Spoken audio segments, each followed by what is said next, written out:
Pronto. Aí nem perguntei para vocês, né? Mas eu acho que todo mundo tá ligado que a gente não pode fazer, ai, vou gravar, não vou avisar, né, gente? Vou gravar vocês, tá? Então, assim, permissão para gravar. Pronto. Então, permissão para gravar dado. Eu mesmo pergunto, eu mesmo respondo. Perceberam, né? É porque é chato, né? A gente tem que avisar que tá gravando. Mas, mas às vezes eu esqueço, gente. Me perdoe. Ainda bem que eu tava fazendo uma revisãozinha da aula passada, né? Ainda. Bom, então voltando aqui, gente.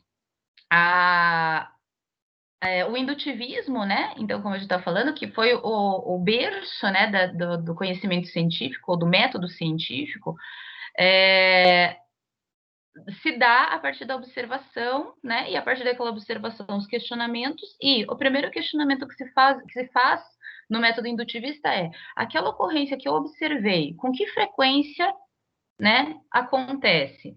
Então, já é uma pergunta que se faz, e essas afirmações, essas ocorrências singulares, elas não provam nada, não é verdade? Então, para que alguma coisa que você tenha visto seja provado, não é só eu dizer lá e, né, chegar para vocês e falar, eu vi que aquela bolinha rolou no sentido oposto, né, de onde ela deveria ter rolado. Tá, mas isso acontece sempre? Com todo mundo, com todas as bolinhas, em todos os lugares? Como assim?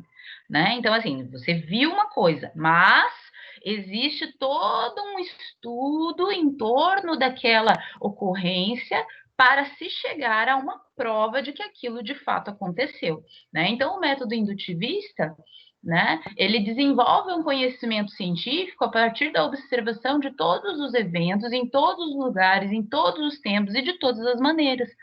Né? Então, isso deve ser provado ao longo das observações, das ocorrências, dos estudos realizados em cima daquilo.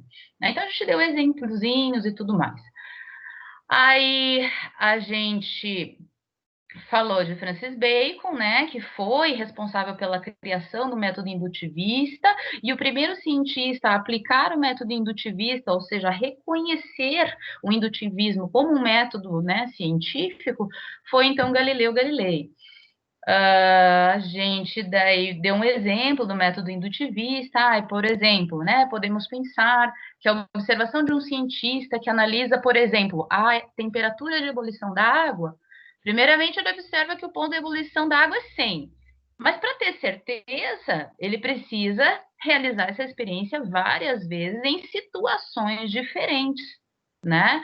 Então, ao chegar numa mesma conclusão ou numa conclusão genérica, porque a gente sabe que em determinadas altitudes, altitude e pressão, né, contribuem com a questão da temperatura ao aquecimento de substâncias, né? A gente acaba dependendo do número de ocorrências, mas a gente sabe que existem, né, influências de outros. Ela começa, cara. Por isso que existe, deve ter um estudo. Desculpa, mas vocês estão com o microfone. Alguém quer falar alguma coisa?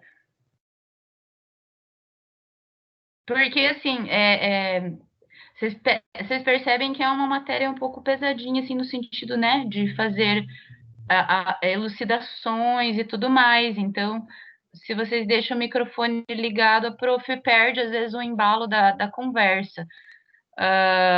Vou mutar todo mundo aqui de novo. Aí eu peço o favor que quando alguém tiver uma dúvida, levanta a mãozinha, né? Ou então fala ali no chat, ou então até pode desativar o microfone, né? E me interromper, mas só por questões mesmo de dúvidas e interações, né?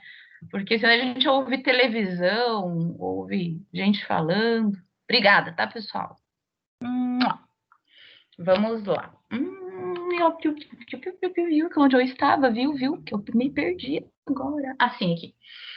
Que, né, a questão, então, dos experimentos, né, eles devem ser observados e devem ser realizados a fim de testar uma teoria. Nesse caso, do exemplo da água, né, a temperatura de ebulição da água. Então, nesse caso da temperatura de ebulição da água, que eu estou dizendo para vocês, né, é que a conclusão determinada é que a temperatura de ebulição da água sempre será 100 graus Celsius. Sempre seria, entre aspas, no sentido de que Existem alguns lugares em que a água não entra em ebulição a 100 graus Celsius, mas sim a 96, a 98, dependendo da altitude, né, e pressão. Então, de uma forma generalizada, se tem essa conclusão, certo? Por isso que o método indutivista apresenta um probleminha, né? Deixa eu te dar outros exemplos, fizemos algumas piadinhas, né? Mas a gente tem um probleminha no método indutivista, né? Que eu acabei de comentar, né? Sobre essa questão aí de outros fatores que influenciam, né? Que o método indutivista não garante a validade e a comprovação científica por si só, né? Mas que demanda de uma ampla pesquisa aliada a outros métodos científicos, muitas vezes a gente vai falar de outros métodos, né? Aliada a outros métodos científicos para que de fato comprove que aquilo ocorra, né? Então daí a gente comentou, né, sobre esse problema do método indutivo. E como então comprovar uma teoria? Por isso é que o método indutivo foi o início, né? Ou seja, foi lá nos primórdios, né? Foi o primeiro método a ser observado, né? A ser então designado como um método científico, né?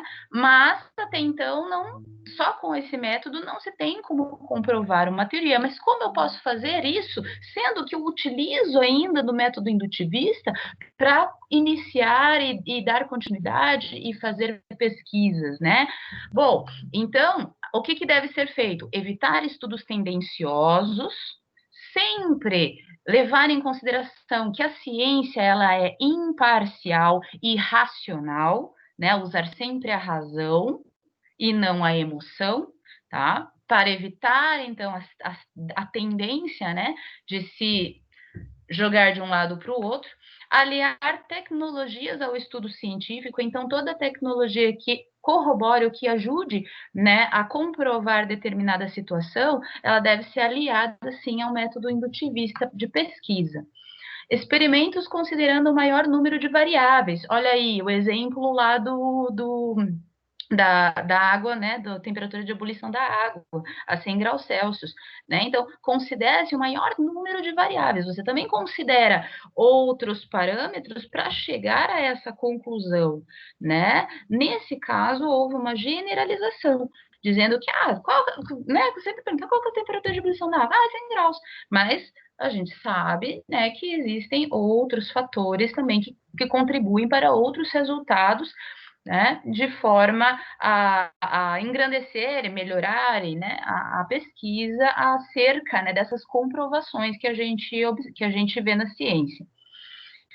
Aí a gente também tem que deixar aberta a pesquisa para refutações científicas, ou seja, quando o cientista ele publica um trabalho de pesquisa, né, em que ele apresenta evidências, estudos bibliográficos, embasamentos teóricos sobre, né, aquela teoria que ele vem apresentar naquele estudo, aquele artigo, aquele trabalho, aquela pesquisa, né, ela deve estar aberta a refutações científicas, ou seja, abrir discussões, né, para que haja ou corroborações daquela pesquisa inicial, ou até refutações no sentido de, opa, essa teoria está errada, é assim, ou é assado, né?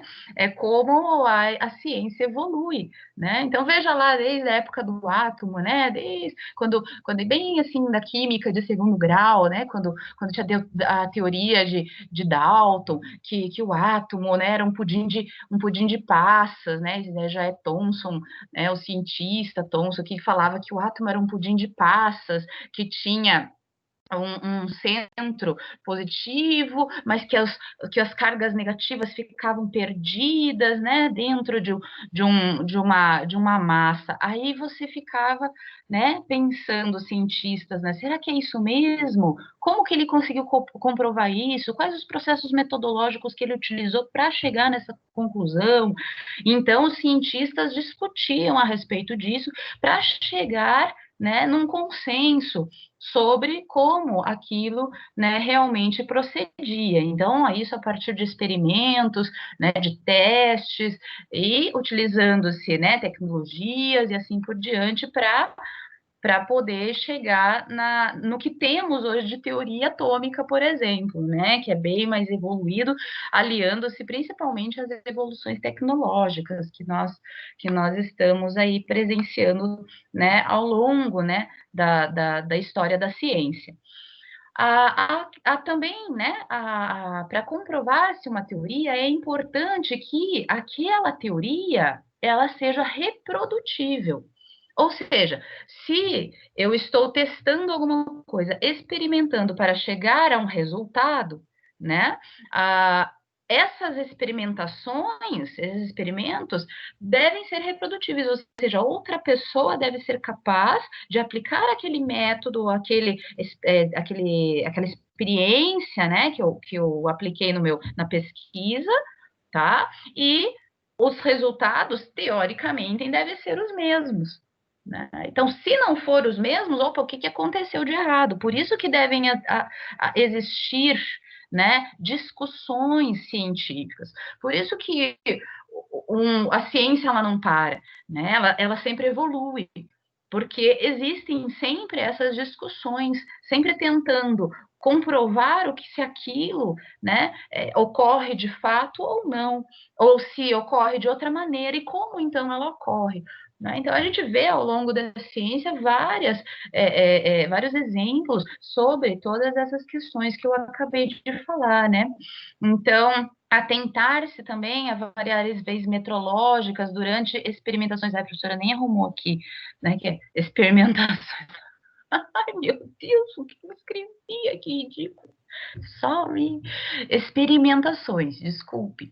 Então, a gente tem que atentar-se a essas variáveis metrológicas. O que são variáveis metrológicas? Alguém saberia dizer? Fala aí no chat, se alguém lembra, o que é metrologia.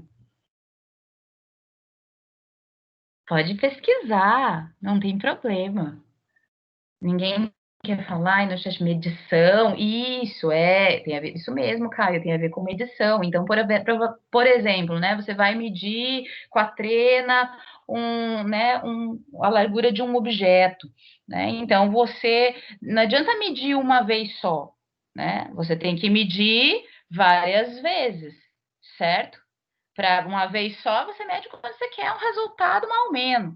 Mas se você quer um resultado mais próximo do real, você tem que ter o maior número de dados, maior número de experimentações. Para quê? Para que você possa medir as variáveis por exemplo, dilatação num dia quente, num dia frio, né? Então você mede várias vezes para tirar uma média e assim ter, né, um desvio padrão, uma acurácia, uma precisão, para apresentar um resultado mais próximo da realidade. Né? Então, essas variáveis metrológicas também auxiliam o método indutivo, né, a evolução da ciência. E aliar também teorias já comprovadas.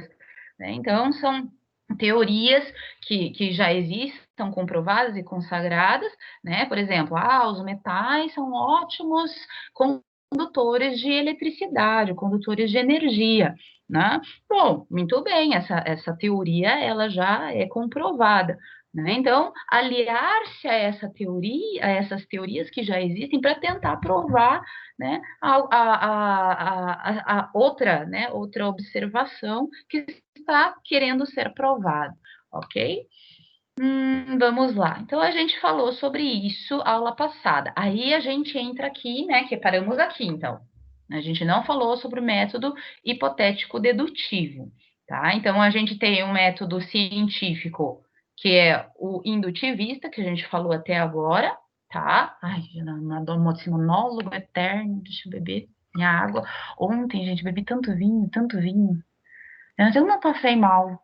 E daí, hoje eu tô assim, não, hoje é ressaca mesmo. Vou contar pra vocês que hoje é. Nossa, que horror, né? Viu? Não, mas a gente bebe também, gosta também, né? Se ferra também, fica de ressaca no outro dia também. Daí tem que encher a cara de água no dia seguinte, pra poder, né, conseguir levar o dia. É assim a vida. Isso é para todo mundo. Bom, gente, vamos lá, então. Ai, só uma ressaca cura a outra, com certeza, é isso aí. Ai, mas esse caso tem que ser de água. Ai, vamos lá. Então, gente, o método hipotético dedutivo, tá? Bom, a gente, hipotético, porque você supõe alguma coisa, você lança uma hipótese, né? Uma ideia, e você deduz o que pode acontecer. Método hipotético dedutivo. Esse método, né, ele foi defendido por esse cara aqui, tá? O Popper, que era um filósofo austro-britânico, tá? Lá da década de 20. E para vocês verem que as questões da metodologia científica, elas não são tão antigas. A ciência ela é antiquíssima, mas o método científico, a observação de como a pesquisa é conduzida e organizar as ideias da pesquisa, ela não é tão antiga assim, né? Então, ela tem aí pouco tempo, se for pensar, né? Porque a ciência, a gente sabe que a ciência, na verdade, ela existe desde que o mundo é mundo, que o homem, né, descobriu aí, desde a época de que o homem descobriu o fogo, e assim por diante, a pedra lascada, né? Querendo ou não, ciência, os caras lascavam lá e tipo, ficou interessante, dá para cortar, né? E a observação, né? O que dá para fazer com isso agora? Daí ia, né, evoluindo a ciência, é isso, gente. Então, na verdade, a gente é rodeado de ciências, a gente nem percebe, né? Então, são observações ao nosso redor que ocorrem e a gente se questiona como que aquilo ocorre, por quê, e assim por diante, né? Então, a ciência ela existe desde sempre, né? Mas o método científico é que foi sendo avaliado a partir de poucos anos aí atrás, né? Se você for comparar, né? Não estou falando que tanto pouco tempo assim, né? Mas o que eu quero dizer se for comparar com a ciência. Bom, então, né, esse cara aqui, ele defendia essa ideia, tá? Porque ele tinha essa crítica sobre o indutivismo, né? Ser confundido como verificacionismo, ou seja, verificou aquilo que aconteceu, ou seja, não tem credibilidade. Por quê? Porque você só viu, você não comprovou, você não pesquisou, você não estudou, você não atestou, né? E assim por diante. Então ele tinha, né? O Popper ele tinha uma certa crítica envolvendo o indutivismo. Então, nesse método, o caminho para se chegar ao conhecimento passa por algumas etapas. Né? Então, quais são as etapas do hipotético dedutivo? Então, assim, não é que o hipotético dedutivo é um método que veio para derrubar o método indutivista, não é isso, tá? Ele veio, na verdade, até porque o método indutivista, gente, é a base da ciência, a base da pesquisa, porque querendo ou não, são as observações que, né, nos fazem criar ideias ou ter curiosidade, questionamentos a respeito, tá? Dessas observações. Mas o método hipotético dedutivo proposto por Popper, ele veio, na verdade, para auxiliar e para incorporar-se ao método indutivo, né? Então, por mais que a gente veja eles aqui separados para vocês poderem entender as diferenças entre esses métodos, eles caminham juntos durante a ciência. Contanto que vocês vão ver lá na frente, quando eu falar de outros métodos científicos, que eu vou dar exemplos aplicados em trabalhos acadêmicos, né, em projetos, em pesquisa, vocês vão observar que os métodos, não é escolher um método para dar sequência ou iniciar uma pesquisa. Não é, vou escolher um método, não é assim. Né? Os métodos eles vão se enquadrando e você vai encaixando os métodos científicos ao longo, né, da sua pesquisa. Então, não é um derruba o outro, é um ajuda o outro. Tá? Cada método ele ajuda a melhorar a evolução científica. Tá? E quais as etapas que Popper, então, propôs para o método hipotético dedutivo? Bom, primeiramente, formular problemas, Como assim, professora? Formular problemas. Se questionar, né?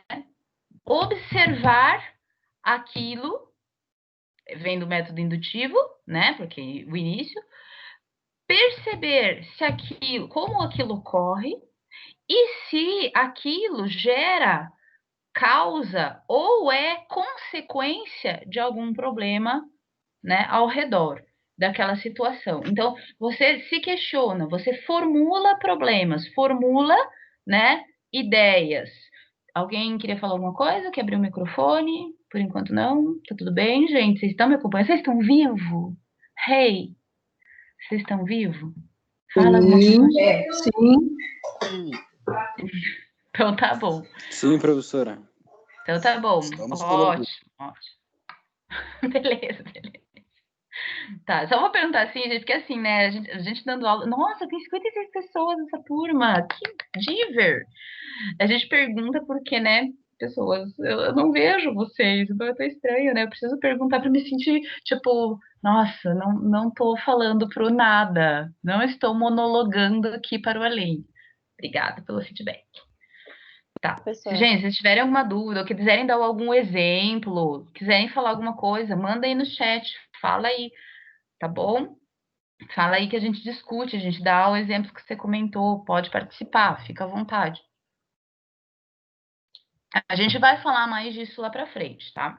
Então, as etapas: formular um problema, formulação de problemas, tá? Solução proposta através de uma conjectura, ou seja, ter uma ideia, conjecturar, né? Pensar, ter uma ideia, hipotetizar, né? Uma possível solução para o problema observado, tá? Para o problema formulado. Então, caminhando? Estão entendendo? Dedução das consequências na forma de proposições passíveis de teste, ou seja, né? É aquilo que eu falei, você tem a ideia e você deduz. Então, assim, eu observei um problema, formulei um problema, penso numa ideia para solucioná-lo, certo? E eu deduzo consequências de soluções e eu tenho que testar essas soluções. Um exemplo, né? Um exemplo. Eu tenho uma colega que é da área da engenharia civil e ela está desenvolvendo um trabalho sobre cimentos sustentáveis, né? Cimentos sustentáveis. E daí seria utilizando, é um estudo ainda, está bem no começo, né? Mas utilizando o resíduo de vidro. Né? Então, todas essas, por exemplo, de cabeamento óptico, né? Resíduo de cabeamento óptico, resíduo de vidro normal, de janela, né? Vidrarias em geral, né? Ela tem feito, então, esse estudo. Eu o quê, Sasha? Desculpa, não entendi o seu eu ali. Pode falar ali no chat, se quiser. Podem ir conversando comigo, gente, que daí eu vou lendo. Então, o trabalho dela, dessa minha amiga, né, ela está fazendo mestrado em utilizar esses vidros na incorporação da estrutura do cimento, né, do concreto, não é do cimento, né, do concreto. E daí, ela tem até, então, várias etapas, né, do concreto translúcido, né, que seria o transparente, que a gente conhece, mas utilizando o resíduo de vidro, e daí o concreto opaco, que seria o concreto mesclado com vidro, né, e daí tinha um outro que eu não me lembro muito bem, ela me explicou, né, mas eu só estou dando um exemplo do que está rolando aí, né, então ela está pesquisando isso, a incorporação desses resíduos de vidro no cimento, no concreto. E daí, pessoal, qual que foi o problema, né? Então, só dando aqui esse exemplo, qual foi a formulação do problema, né? A formulação do problema era a questão dos resíduos de vidro, né? A questão do concreto, né? De dar tinham lá os parâmetros, maior porosidade, maior translucidez, vários parâmetros, né? Então, os problemas que isso poderia sanar, então, né? Desculpa, os problemas seriam a questão do resíduo, tal, de fontes, né, renováveis de minérios, de minerais para poder utilizar, e daí a solução proposta seria a incorporação dos resíduos de vidro, e a dedução das consequências seria fazer esses testes de concreto, então fazer essas misturas, essas incorporações, para testar, para ver se os problemas poderiam ser resolvidos dessa maneira. Então, teve a ideia e está deduzindo se isso é viável, se isso é possível, né? Então, essa é a linha do método hipotético dedutivo. Vocês estão pegando? Estão entendendo? Né? Esse é um exemplo, assim, que eu estou só dando para vocês terem uma elucidação das etapas propostas por Popper. Deixa eu ver o que a Sasha falou. Professora, vi uma reportagem de um químico que inventou uma gasolina sem ser base de petróleo. Sim, sim, existem várias pesquisas de combustíveis renováveis. Se você for pesquisar, por exemplo, no Google Acadêmico, sobre alternativas, né, de combustíveis, você vê muita coisa interessante, combustível à base d'água, tipo, tem várias coisas interessantes mesmo. Esse em particular, eu não sei, não cheguei a ver, mas me interessei e vou atrás para pesquisar. Na época que eu estava fazendo meu mestrado, meu doutorado, né, que eu fiz em ciências, e daí eu fiz a pesquisa em cima do controle de qualidade de combustíveis e biocombustíveis, eu tinha muita, estudava muito, né, essa questão de combustíveis. Então, vira e mexe vinha para mim umas pesquisas nesse sentido, Tiago. E é bem interessante, essas pesquisas que impulsionam novos conhecimentos, né, para a gente melhorar, né, em todos os sentidos. Bem bacana, Tiago. Daí a Sasha, queria fazer uma colocação, mas estou sem mãozinha para chamar, não está aparecendo para mim. Mas pode falar, Sasha, vai falando aqui nos comentários. Caio, pode citar outro exemplo, professora? Ah, posso sim, professora. A senhora vai disponibilizar os vídeos da sua aula? Sim, Eliane, fica disponível lá no Drive e no meu canal do YouTube, tá bom? A professora já passou aqui o link do Drive, vou passar de novo, ó. Tá aí o link do Drive. Caio, que curso você faz?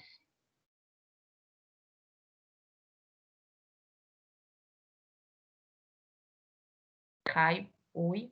Pode falar aqui no chat que curso você faz, para ver se eu consigo encaixar alguma coisa do seu curso. Computação. Tá, beleza. Vamos ver se eu. Deixa eu resgatar alguma coisa do pessoal da computação. Essa de computação eu sou muito alheia, mas eu quero ver se eu lembro de alguma coisa que eu possa colocar aqui de forma bem simples. Uma pesquisa sobre computação, sobre engenharia da computação. Vamos pensar.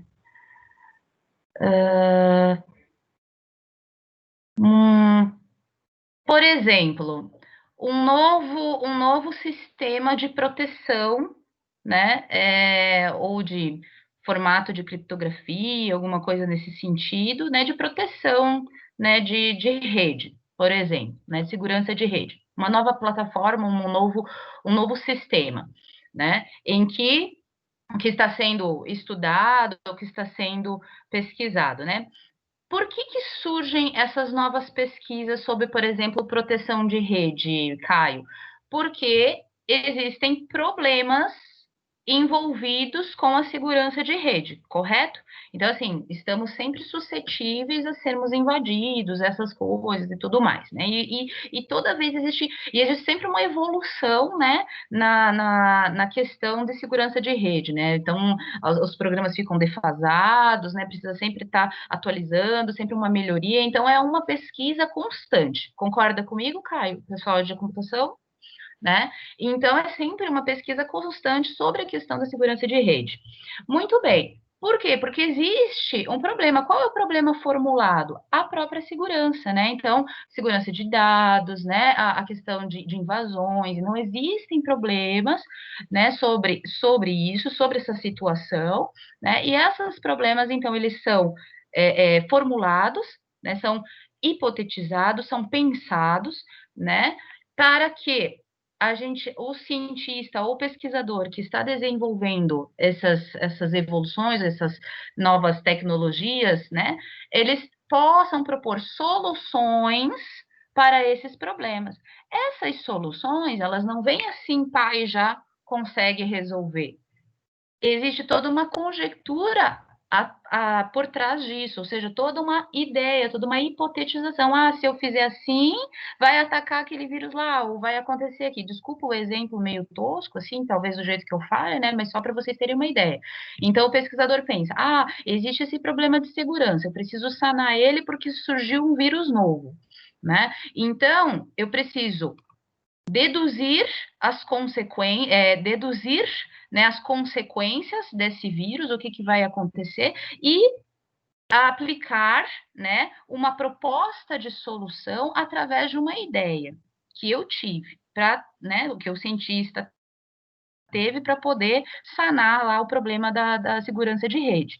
Então, ele precisa o quê? Deduzir essas consequências para quê? Para que ele consiga orientar a pesquisa dele onde ele deve atacar para poder melhorar aquele software, aquela plataforma de segurança de rede, tá? Então, isso ele só vai conseguir como? Se essas deduções forem passíveis de teste, ou seja, ele tem que testar, experimentar essas ideias, né, que ele teve. Tudo bem aí, Caio? Ainda falando sobre o método dedutivo, você falou que ele é uma generalização. Mas, de certa forma, a pesquisa ainda pode ser considerada como genéricas, visto que é muito difícil considerar todas as variáveis possíveis de experimento.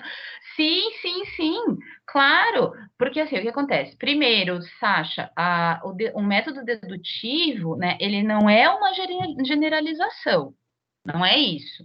Tá? Método dedutivo não é generalizar. O método dedutivo, ele não acredita porque existem muitas variáveis, muitas vezes, a serem consideradas, né? Beleza.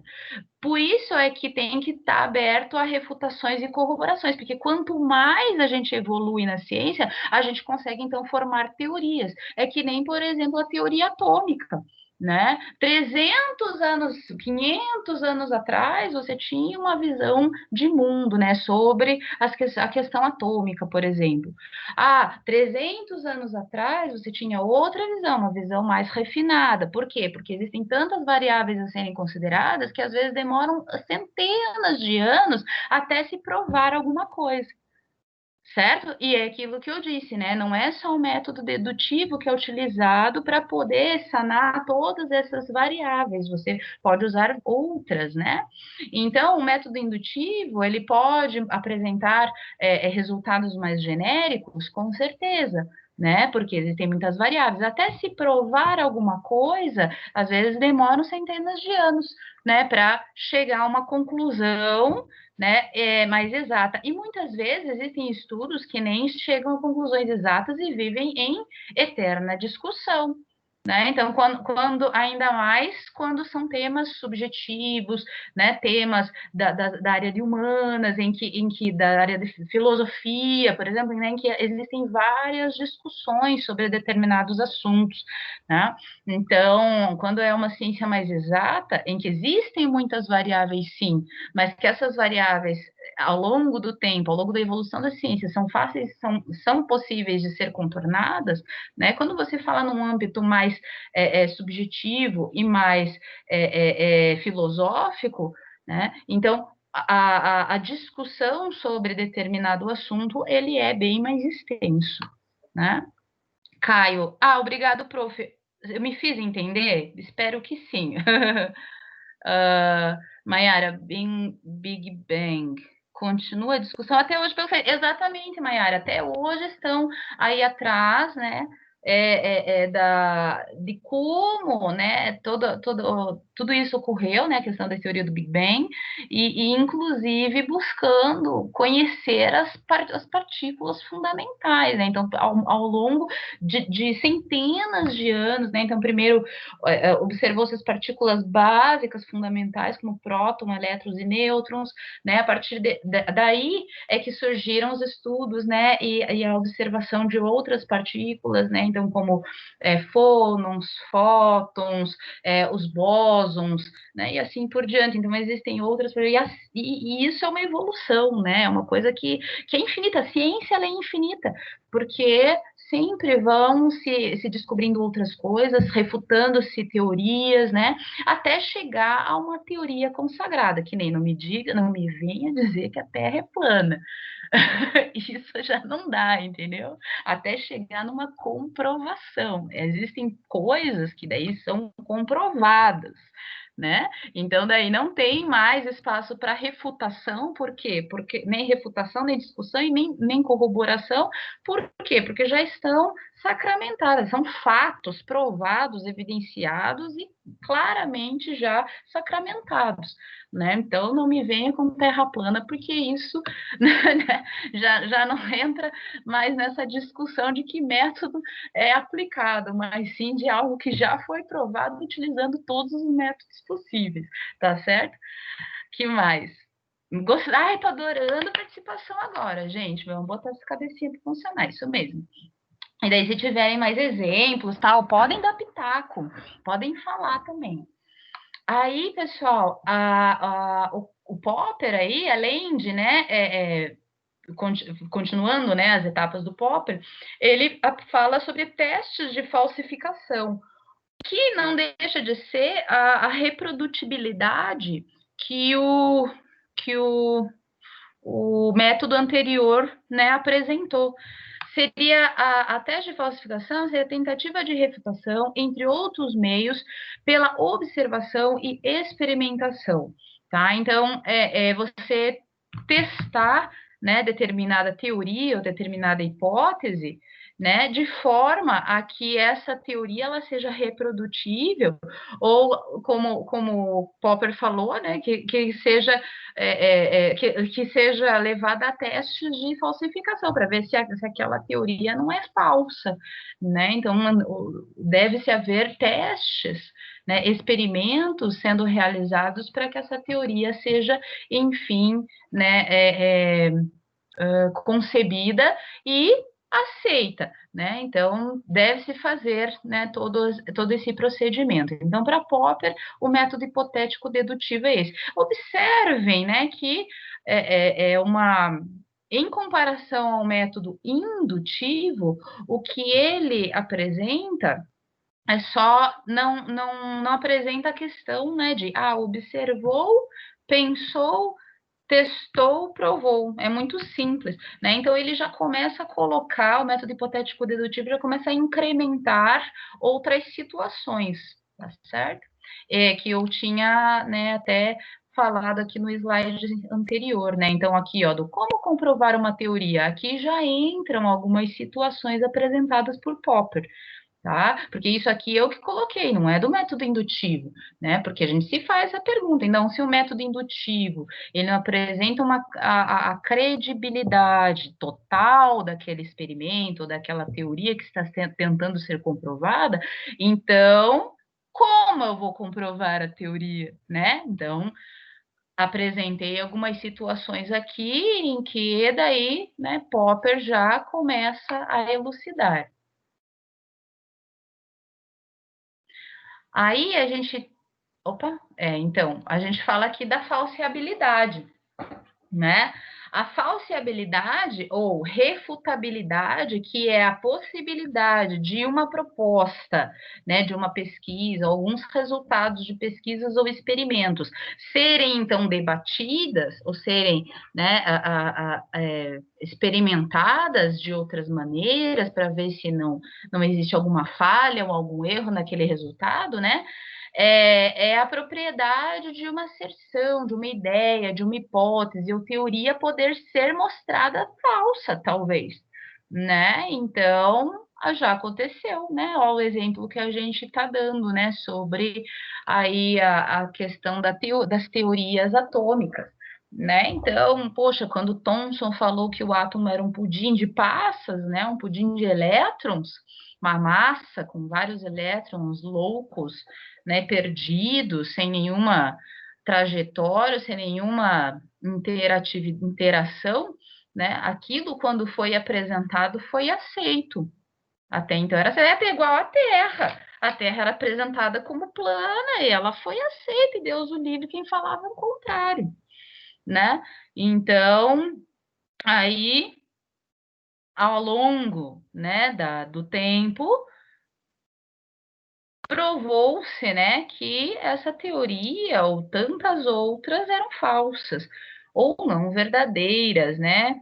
Então, mas isso tudo, gente, só, né, fazendo um parênteses aqui, muitas vezes demanda, né, de outras ferramentas para poder ser comprovado. Então, às vezes demanda tempo mesmo, né? Então, por que passaram-se anos acreditando que a Terra era plana? Porque naquele tempo não se tinham tecnologias disponíveis, ou, né? Então foi tudo também dependendo de uma evolução que foi necessária para a ciência poder, né, tomar o seu rumo. Então, às vezes não é assim, é falso, né? Tipo, é algo sempre discutível, né? Então, a questão de Popper estar apresentando a falseabilidade não é provar que uma teoria é falsa, mas sim refutá-la e se ela não for verdadeira ou se ela apresentar falhas, aquilo poder ser tomado como falso. Um conceito importante na filosofia da ciência foi proposto pelo filósofo, então, Karl Popper, né, na década de 30, como solução para o chamado problema da indução, né? Então, o problema de você induzir uma pesquisa, às vezes, é você conduzir para um sentido que às vezes não é o real, né? Então, é aquilo que a prof falou lá aqui, né? O estudo tendencioso. Né? Então, essa possibilidade de reprodutibilidade, a falseabilidade, né? Ver se aquela prova, ou aquele estudo, aquela pesquisa é falsa, né? Ou seja, não verdade, né? É também evitar estudos tendenciosos, porque o método indutivo, ele acaba sendo tendencioso. Aí isso, nossa, gente, eu tenho um exemplo para dar muito forte. Quando eu estava fazendo minha pesquisa, eu sabia que tinha que dar um resultado. Eu sabia, né? Meu sensor lá que eu desenvolvi lá tinha que apresentar um resultado X. E eu sabia disso. E eu sabia como fazer para o negócio dar o resultado que eu queria. Só que a ciência não funciona assim, não é verdade? Ela não funciona desse jeito. Então, o que acontece? Às vezes, os cientistas, né, ou então, às vezes, por uma questão, né, de ética, até profissional, né, e tudo mais, você tem, né, cientistas tendenciosos, ou seja, tipo, opa, eu sei o que tem que dar, eu sei como tem que fazer, então eu vou forçar para que aconteça desse jeito, né? E não é bem assim que as coisas, não é assim que as coisas tem que acontecer, né? Que a ciência tem que evoluir. Então, você tem que levar em consideração as outras variáveis, né? Você tem que levar em consideração os parâmetros que às vezes para você, puxa, eu não queria testar isso agora, vai dar um resultado Y, tinha que dar um resultado X, eu vou fazer num dia que, né? Então, você forçar aquele resultado que você quer, né? Então, isso é ter parcialidade. Na ciência, você não pode ser parcial, você tem que ser imparcial, né? Para evitar uma pesquisa tendenciosa. Então, por isso que os testes de falsificação e a falseabilidade apresentadas por Popper, elas ajudaram nessa questão do problema da indução, né? Em que acabava induzindo, né, a pesquisa, às vezes, só por alguns meios de observação, né? Então, porque viu tantas vezes que aquilo ocorreu, aquilo é verdade? Não, não é isso. Existem outras variáveis a serem discutidas.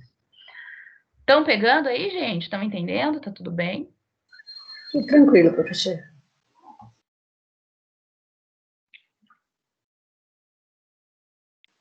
Tranquilo, professor. Sim. Que bom. Então, tá bom.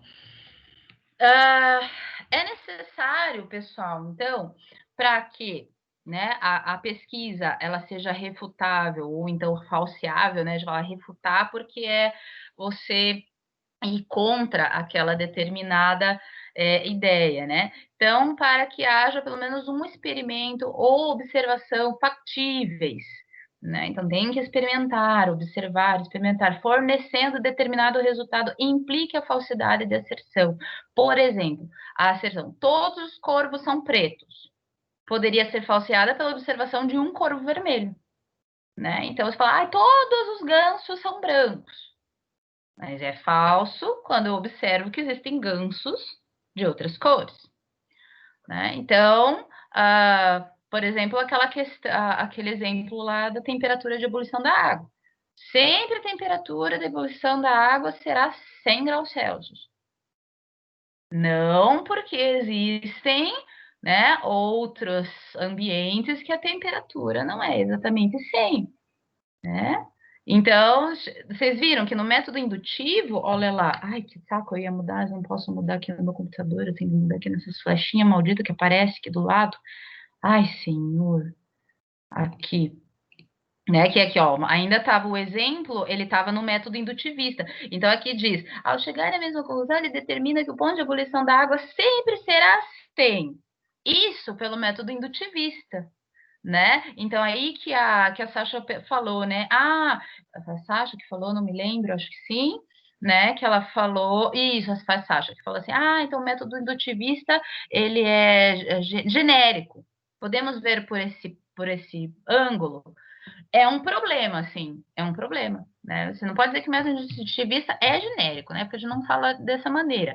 Mas você pode levar em consideração que sim, que ele apresenta mais dados genéricos, generalizados, né? E que não apresentam 100% da realidade, né? Mas que também não estão errados, né? Que a questão, como então melhorar isso? A questão metrológica, né? De chegar numa precisão mais próxima da real, né? Então, quando você faz assim, né, que nem eu dei exemplo a aula passada sobre essas pesquisas de Ibope, né, Datafolha, essas coisas assim, o que existe é porque a mídia, vocês sabem como é que é, né? É comprada, então a gente não acredita nessas coisas que a gente vê.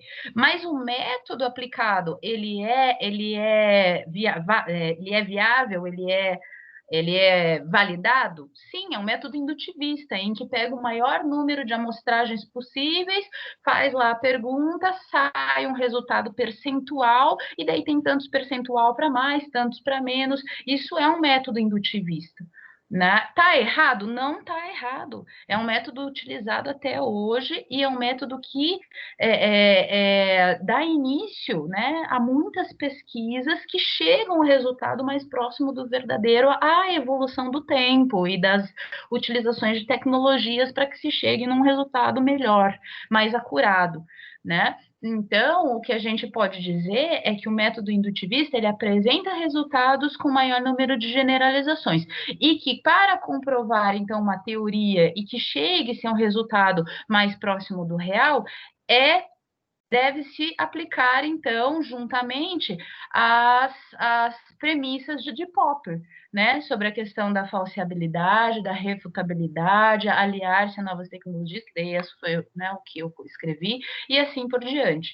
Observem, então, que o método indutivo, ele é o início da ciência, né, da pesquisa, porém, ele não é o único utilizado, né.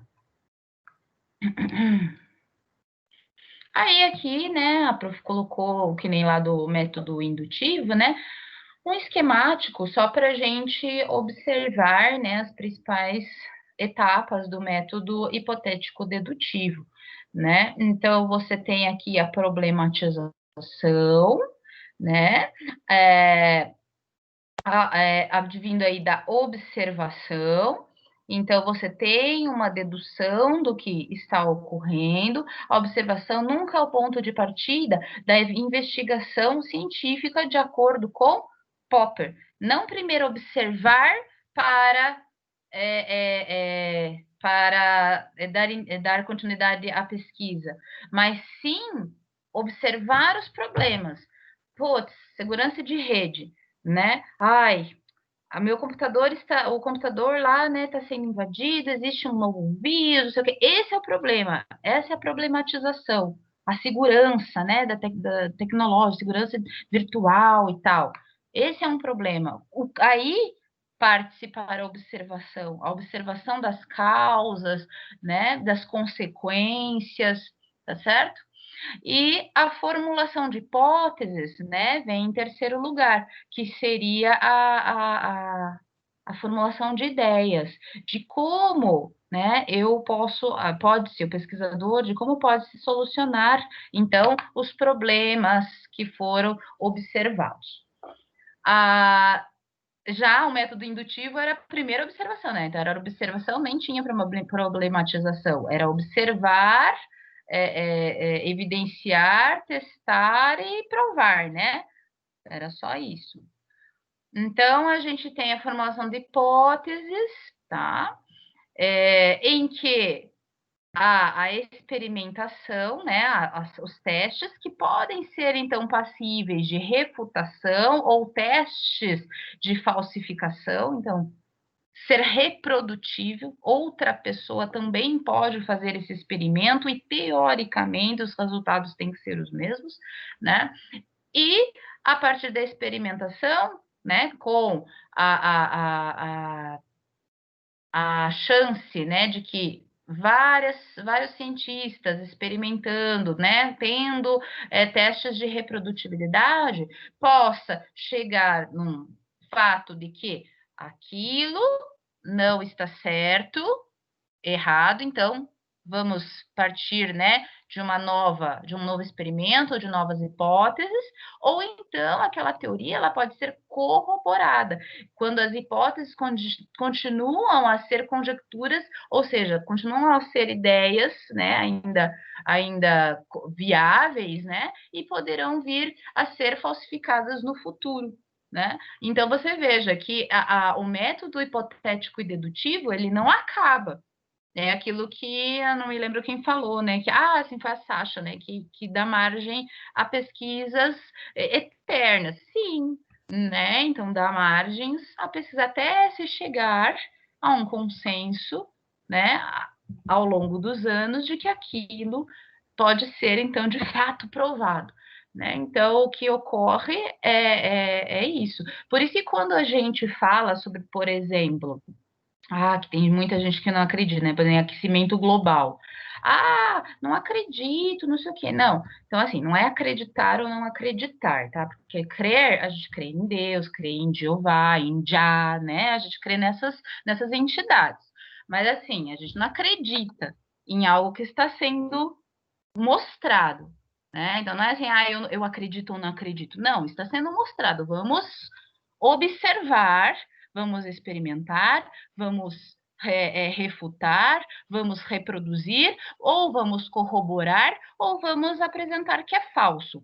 Então, quando você vai atrás das pesquisas sobre aquecimento global, por exemplo, né, sobre as altas temperaturas e os impactos que isso traz para o meio ambiente, por exemplo, você observa que tem mais corroboração do que falsificação. Então, são pouquíssimas as pesquisas que dá para contar no dedo sobre a falsificação ou refutação quanto a esse impacto, do que corroboração. Então, os dados apresentados, as pesquisas que se tem, né, até então, elas só vêm corroborado com essa observação, com essas hipóteses, com essas teorias, né, sobre a questão do aquecimento. Então, assim, É algo que sempre está em estudo constante? Com certeza, afinal, nós moramos no planeta, nós precisamos saber o que está acontecendo, e isso é um estudo que vai ser eterno, né? O que nós temos que observar é que, dentro do meio científico, né, o que está acontecendo? Tem mais refutação ou tem mais corroboração? Se existe mais corroboração, meu amigo, não é mais uma questão de crença, é uma questão de evidência. Né? Então, quer dizer que existem números, que existem apresentações que corroboram para essa teoria. Tudo bem? Tudo bem? Tudo bem. Tudo bem. Hã? Sim. Tudo tranquilo. Paulo, tá quietinho hoje, menino. Ai. Tá bom. Sim. Ótimo. Ai, que bom que vocês estão bem. Muito frio aí, mas tá frio aqui também. E daí, por que você não vai vir pra aula porque tá frio? Ah, não vai falar porque tá frio? Não vai digitar porque tá frio? Olha, hein?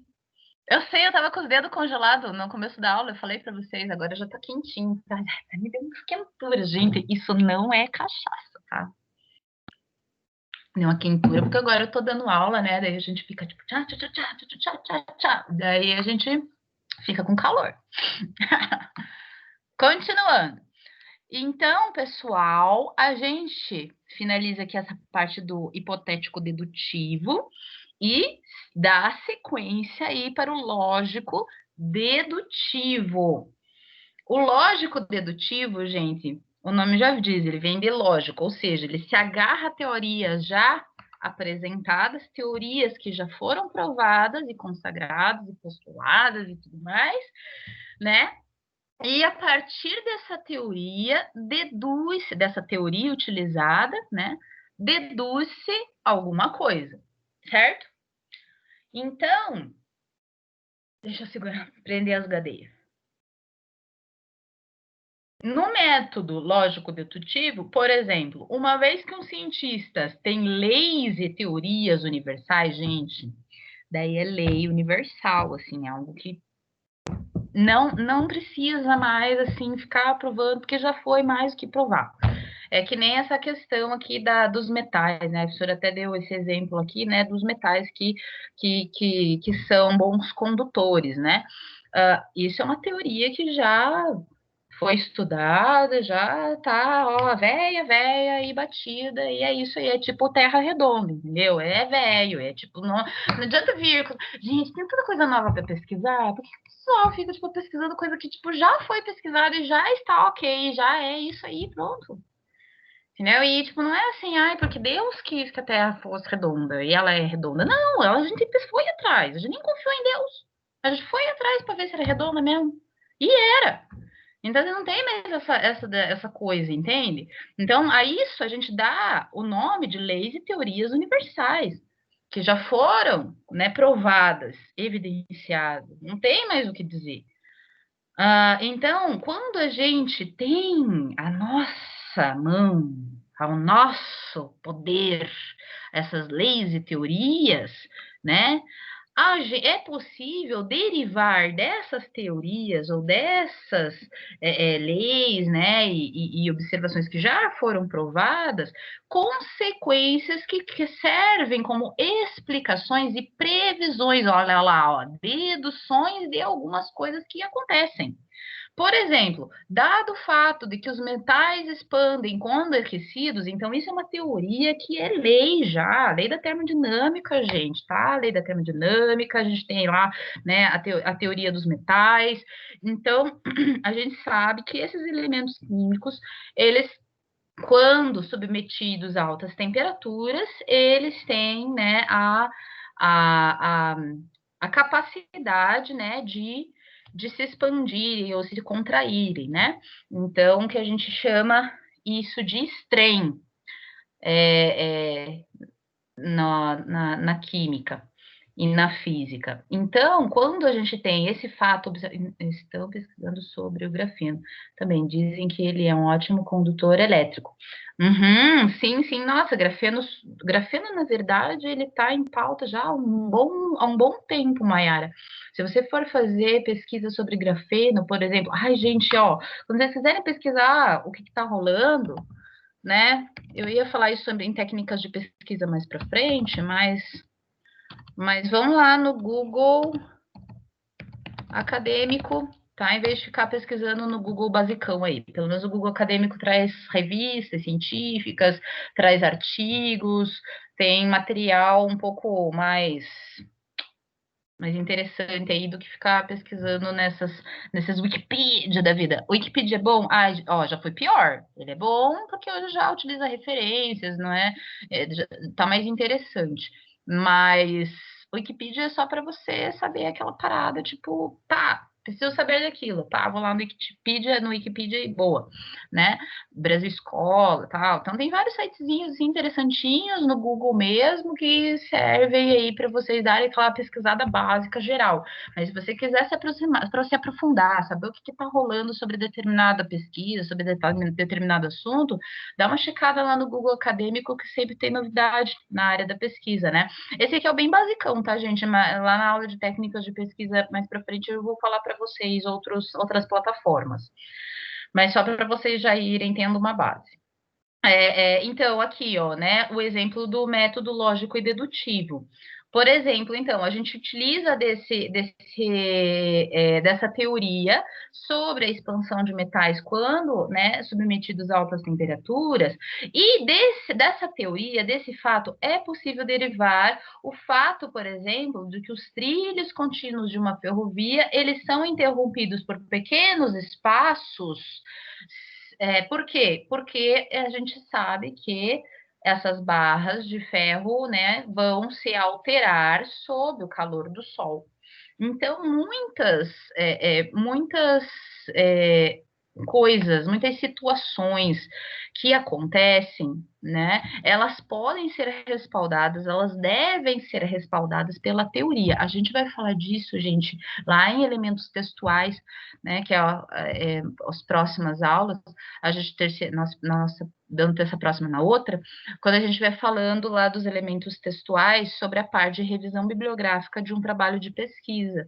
Então, assim, a parte da revisão bibliográfica, ela é essencial, ela é fundamental. Por quê? Porque ela utiliza de teorias que foram já publicadas, que foram já observadas, até teorias consagradas ou teorias já batidas, né, para explicar, né, o desenvolvimento ou o objetivo da pesquisa que está sendo conduzida. Então, vocês devem estar fazendo lá o projeto integrador e o professor já deve ter pedido tema para vocês, né, com relação ao curso de vocês e tudo mais, que tema que vocês vão abordar, e daí ele vai falar dos objetivos do trabalho, e vai falar da revisão bibliográfica que vocês vão ter que pesquisar na teoria, né, sobre o tema que vocês escolheram.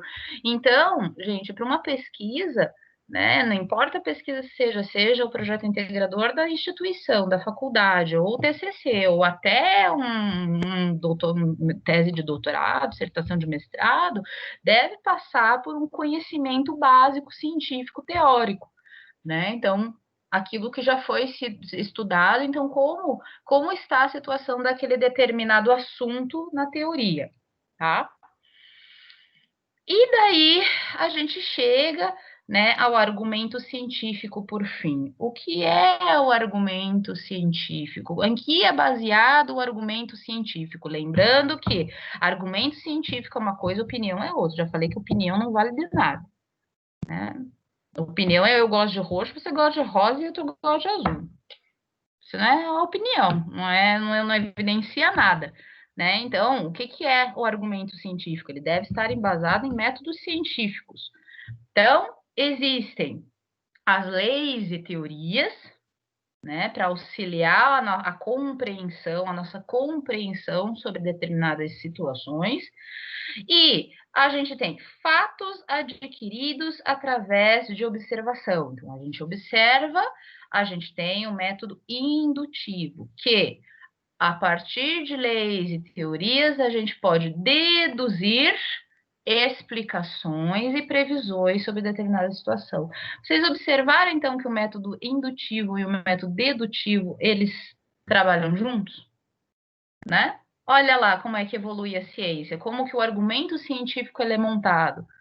Observo uma situação, ou por Popper, né? Pode ser basear também em Popper aí. Formulo problemas, né? Baseio-me sobre leis e teorias, tá? E a partir de deduções posso prever ou explicar, né?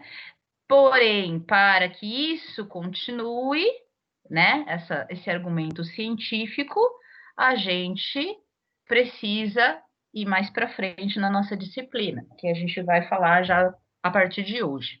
Aí aqui a professora, para finalizar, colocou um exemplo engraçadinho sobre, né, a evolução científica, sobre o desenvolvimento do conhecimento científico.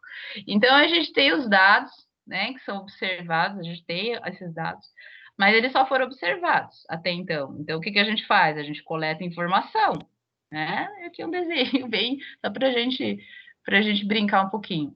A partir da informação, a gente precisa adquirir o conhecimento sobre todas essas informações que a gente obteve a partir daqueles dados. Então, a gente precisa ter o conhecimento dessas informações. E, a partir daí, ter, né, ideias e por métodos indutivos, dedutivos ou outros métodos científicos, chegar a uma teoria e a um conhecimento sobre aquela ideia, sobre aquele insight, né? Então, você tem um caminho a percorrer. E olha quantos outros caminhos existem, porque existem muitas outras variáveis. Né? Então, pessoal, vocês estão me vendo? Eita, tá dando um negócio aqui no meu computador, um aviso. Tá, sei lá o que aconteceu. Maiara não tá me vendo. Não, você não tá vendo aqui o... Vocês estão vendo aqui o desenho? Para mim não tá aparecendo tipo com uma ampulheta, é mais estranho. Mas tudo bem, eu já vou acabar ela mesmo. Sumiu? O desenho, sim. Sim. Hã? Como? Não. Peraí, por quê?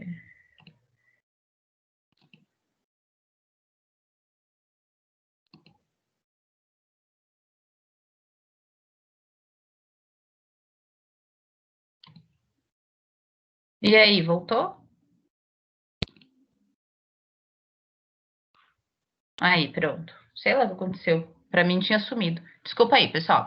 Então, né? Você tem todo um procedimento. Aí você tem todo um caminho que você percorreu para chegar, né? Na comprovação, né? Experimentou, testou, comprovou, ok. Aí você deixou caminhos abertos, né? Para refutações, falseabilidade, outros caminhos, outras variáveis, né? Tipo, existe todo um estudo em cima de uma teoria. Aí chega uma teoria da conspiração e liga os pontos, é isso aí.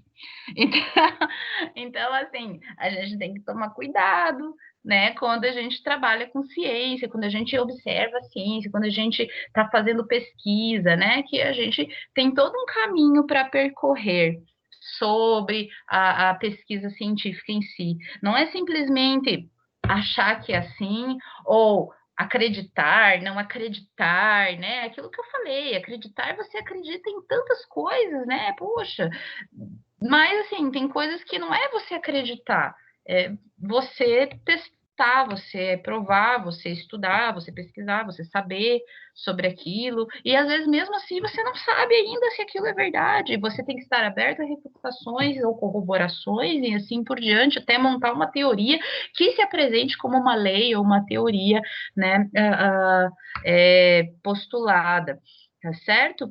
Bom, Aí a gente deixou. Ai, agora, putz, pior que a menina não me falou como é que eu saio agora. Ah, sim. Peraí, gente. Que agora eu preciso outra apresentação. Vocês vão me dizendo aí, porque é um teste. Eu nunca apresentei desse e-mail, desse jeito. Vocês curtiram? Ficou bom, então, para vocês aí a telinha? Agora, deixa eu ver se eu consigo. Tá. Eu vou colocar outra telinha agora para vocês. Yay, yay, yay, yay. Yay, yay. Tradução, tá. Essa aqui eu vou colocar lá para vocês, porque essa aqui eu vou colocar depois, tá, gente? Essa telinha, esse conteúdo lá no nosso Drive, porque eu ainda estou montando ela. Eu estou melhorando, porque era conteúdo da minha aula presencial. E eu estou melhorando para vocês terem mais informação nos slides, sabe? Porque senão, como era material da minha aula presencial, eu falava mais, eu escrevia muito no quadro, então, tipo, eu estou tentando adaptar essas minhas apresentações para esse nosso novo meio, né? Apareceu, ótimo, obrigada, Sasha. Então, sabe, melhorando essas apresentações e adaptando para que essas apresentações tenham um pouco mais de informação para vocês, eu traga as referências utilizadas para montar a aula, então eu estou melhorando elas aqui para vocês, tá? Então, por isso que esses slides eu não coloquei ainda lá na nossa pastinha, mas até o final de semana eu já termino ela, daí eu coloco. Tá bom? Mas a gente vai continuar ela a aula passada. Olha, gente, eu tô bêbada ainda de ontem, eu acho. Eu vou colocar ela ontem. Oi? Não, eu vou colocar ela até o final da semana, essa apresentação. Nossa, eu só tô falando besteira hoje, né? Tá, gente. Ah, então, ó, para quem perdeu, tá aqui o meu e-mail de novo, né? E a gente agora, finally, vai entrar a introdução à metodologia científica. Agora a gente vai falar. Então, a gente deu só uma pincelada do início do método científico, em que a gente falou, né, do método indutivo, dedutivo e lógico. Olha, para vocês não esquecerem. Quais os métodos que a gente falou até agora? Indutivo. Indutivo. A gente falou sobre esse método. A gente falou também sobre o dedutivo, outro método. E a gente falou sobre o lógico. Tá? Então, são métodos que são aliados, não é um método separado do outro, mas um é melhoramento do outro, e são os métodos que deram início à metodologia científica, como será apresentado agora para vocês. Não foi possível exibir o conteúdo? Tiago, o que aconteceu? Não está aparecendo para você, filho? Conta para mim. Aparece para mim. Aparece? Não? Não aparece o slide? Por quê?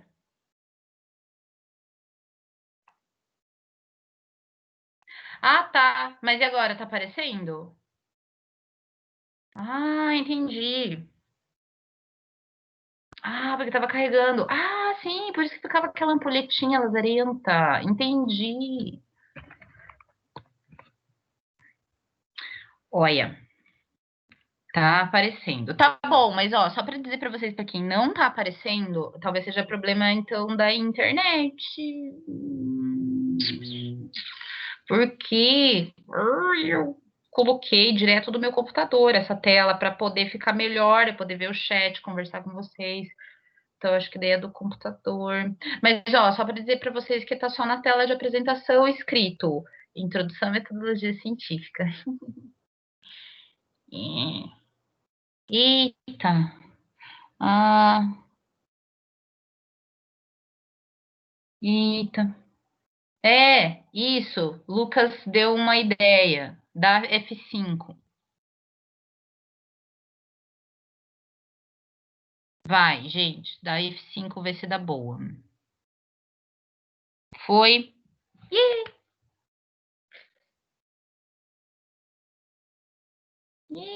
Tá bom. Bom, gente, então, só dando, né, uma pinceladinha, porque já estamos batendo nossa hora quase, mas, finally, a gente vai falar de introdução à metodologia científica. Boa, isso, Lucas, é essa aí. Eu não tenho F5, mas beleza? Não, mas como assim, Mary? Você não tem F5, mulher? Você tá no celular? Eita. Você tá no celular, Mayara. Pelo céu é só sair e entrar. Ó, Mayara, tô falando que é só sair e entrar de novo. O F5 não funciona. Ah, tá. Obrigada, gente.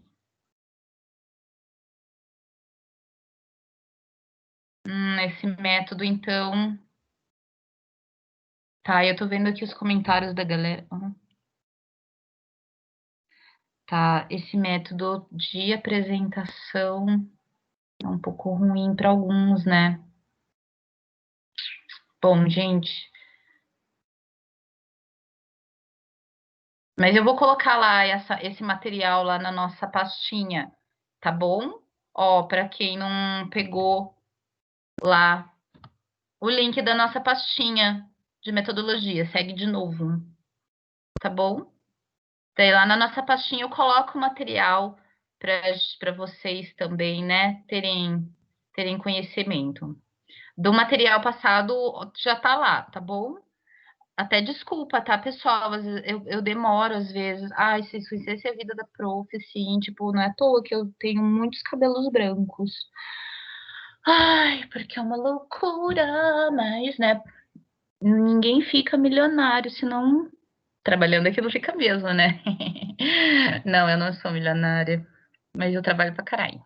Daí não tenho tempo quase pra nada. Desculpa, gente. Não funcionou, mas eu vou colocar lá para vocês, porque há outro tipo de apresentação da bug também, só que da bug para mim daí, porque eu não consigo, tipo, trocar a tela.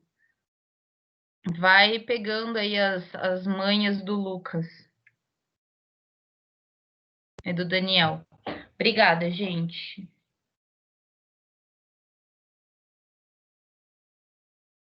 Uhum.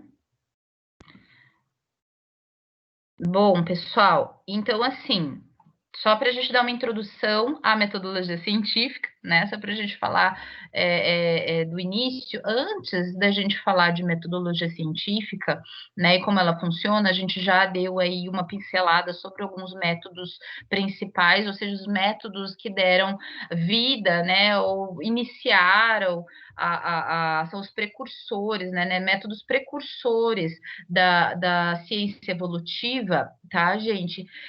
Eu gosto muito de citar algumas frases do Ulisses Infante. O Ulisses Infante é um pesquisador que é um pesquisador sobre os métodos científicos, né? Então ele diz que a vida humana é um processo contínuo de comunicar-se.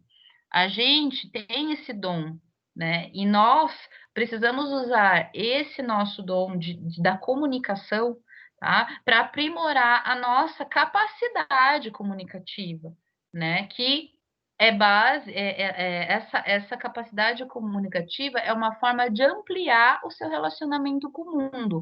Então, assim, essa questão de você sempre estar atento, né, à ciência, ao que está acontecendo, né, a um tema do seu agrado, a curiosidade, a pesquisa, a buscar saber se aquela informação ela procede ou se ela não procede. No mundo em que a gente vive atualmente, no mundo em que todo mundo tem acesso à internet, em que acesso à internet, em que a internet é o maior meio de comunicação, a gente acaba encontrando, né, muitas falácias, muitas inverdades, muitas falsificações, muitas irrealidades, né, nesse meio. Então, a gente tem que ter a capacidade de ampliar o nosso relacionamento com o mundo, a fim de buscar informações que nos trazem maior credibilidade, maior confiança, né?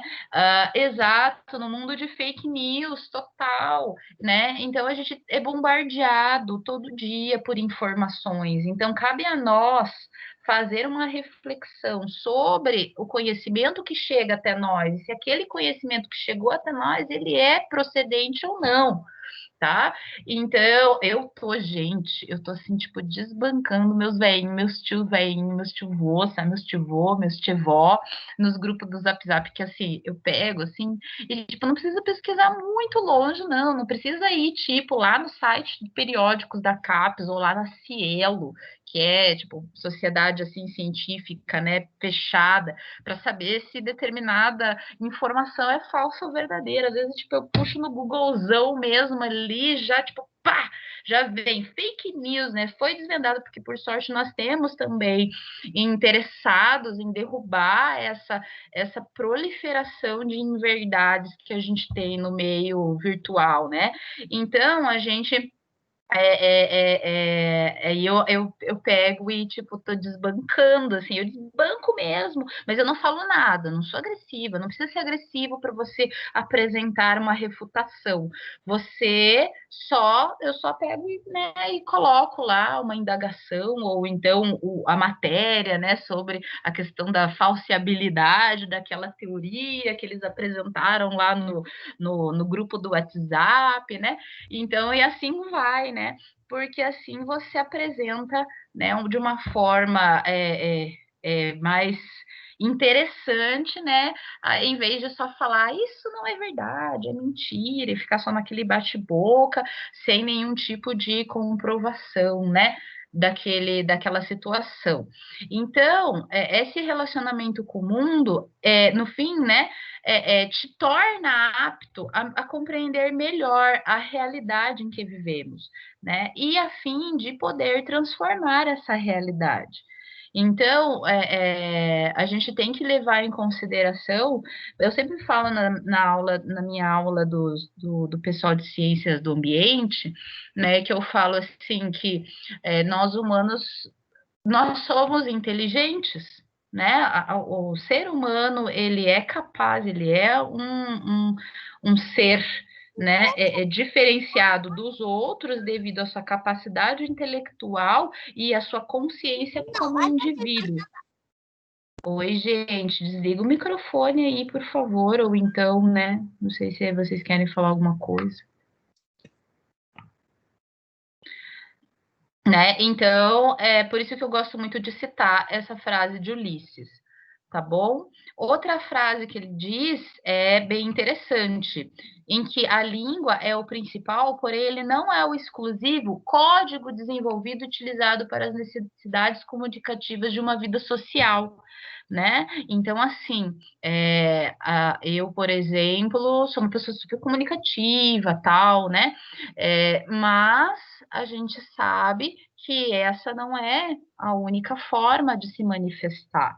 Você se manifesta corporalmente, você se expressa, né, expressivamente, você se expressa, né, com a fala, e você se expressa também com palavras, com escrita, né, e assim por diante. Então, todos esses meios, né, de comunicação e de interação social entre os humanos que também corroboram ou auxiliam numa evolução dos estudos científicos. Tá? Então, quando a gente tem, quando começa, é o que eu falo sempre para os alunos, né? A gente está vivenciando um momento de muita ambiguidade e de muita polarização. Então, assim, se não é A, é B, e se não for B, é A. Não, as coisas não funcionam assim, né? Então, você tem todo um espectro envolvendo as situações, né? E isso deve ser debatido, isso deve ser avaliado, isso deve ser estudado, pesquisado, né? E essa interação comunicativa, ela é válida para quê? Para reforçar, né, essa evolução de pesquisa, tá certo? Então, por isso que levem em consideração, às vezes os alunos falam, dando exemplo bem tosco assim sobre essa frase do Ulisses Infante, né, sobre as diferentes formas de comunicação. Os alunos, às vezes, da engenharia falam, que a professora de comunicação e expressão, né, dá, tipo, exercício, tem que escrever texto, eu também faço isso, tá, gente? Só que, assim, a gente tá com 50 e poucos alunos na turma, então nem sempre, agora, né, o pessoal do Van Gogh e tal, então vão ser, assim, atividades mais objetivas, mas eu curto, assim, fazer, tipo, ai, gente, vamos escrever um texto assim, vamos escrever um texto assado, e daí os alunos, né, normalmente é de exatas, eles falam, ai, mas por que eu tenho que escrever? Ai, por que eu tenho que interpretar? Por que eu tenho que fazer isso? Por que eu tenho que fazer aquilo? Ai, eu só vou, sabe, eu vou mexer com número. Né? Isso é o cúmulo da ignorância, né? Então, assim, para a gente poder entender as coisas, para a gente ter mais poder de comunicação, desenvoltura social, né, acadêmica, profissional, a gente precisa levar em consideração esses fatores. Né? Não só o que a gente está, vou fazer engenharia, eu só gosto disso, só vou fazer isso, só vou seguir isso. Não é assim, porque muitas coisas elas dependem uma das outras, elas são interdependentes, né? Então, eu tinha meu professor de, meu orientador de mestrado, ele era físico e engenheiro eletricista. Então, tipo, pense, o cara era o físico, né? Ele era os dois, físico e engenheiro eletricista. E daí, mas ele era tão chato para escrita, assim, sabe? Para a gente expressar, que ele sempre pegava os nossos trabalhos e falava assim: olha, aqui nesse parágrafo você não expressou muito bem o que você quis dizer. Eu não consegui entender, mas para mim estava super bom. Só que eu conseguia entender o que ele estava me dizendo. Ele falou assim, Mari, foi você que escreveu. Você sabe o que você está pensando, você sabe o que você fez, mas você precisa passar para o outro, né? De uma forma que o outro consiga entender da mesma forma que você. Então você tem que saber escrever da melhor maneira possível, como se estivesse escrevendo para um leigo, para um cara que não sabe o que você está fazendo. Né? Então, muitas vezes eu pego os trabalhos dos alunos, aí vem lá nos objetivos do trabalho, tipo, fazer isso, fazer aquilo, é assim, essa... Tá, mas o que você vai fazer com isso? Sabe, dê mais detalhes, fale mais, né? Ou até nem mais, mas seja mais objetivo, mais coerente na formulação das frases, né? Porque às vezes esses erros bobos podem levar a outras situações, né? Que nem o poder da vírgula, né? A gente brinca, né? O poder da vírgula. São várias questões, entende? Então, por isso que a comunicação, entre utilizando essas várias ferramentas, né? Da interação comunicativa, ela é bem importante para o desenvolvimento científico. Quando a gente fala de desenvolvimento científico, o pessoal acha que é só, tipo, computador novo, novas tecnologias, não sei o que. Não, gente, existe toda uma maneira de se expressar, toda uma maneira de você colocar no papel aquilo que o pesquisador está estudando, está experimentando, que está testando, existe todo, né, um jeito de aquilo ser colocado a público, para que as pessoas entendam, né, o que está sendo pesquisado, o que está sendo testado, quais são os resultados apresentados, né? Ok? Então, eu queria dar essa mensagem para vocês, por quê? Porque vocês vão ter que testar, vão ter que começar a praticar, né? Então, ler livros, ir atrás, né, de revistas científicas da área, achar temas interessantes, que desperte a curiosidade de vocês, que vocês tenham afinidade, né? Então, tudo isso auxilia no aspecto científico e na percepção de vocês quanto à ciência, tá bom? Bom, meus amores, faltam 3 minutinhos, eu não vou dar continuidade, porque daí já é matéria, né, sobre a metodologia, daí a gente dá continuidade à aula que vem, tá bom? A aula que vem a gente faz uma atividade daí.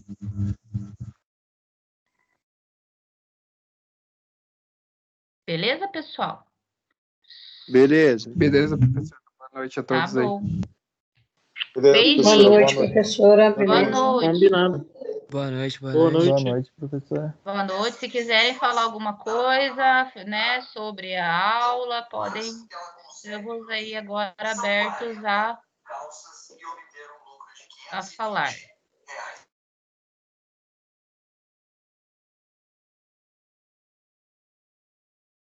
Boa noite.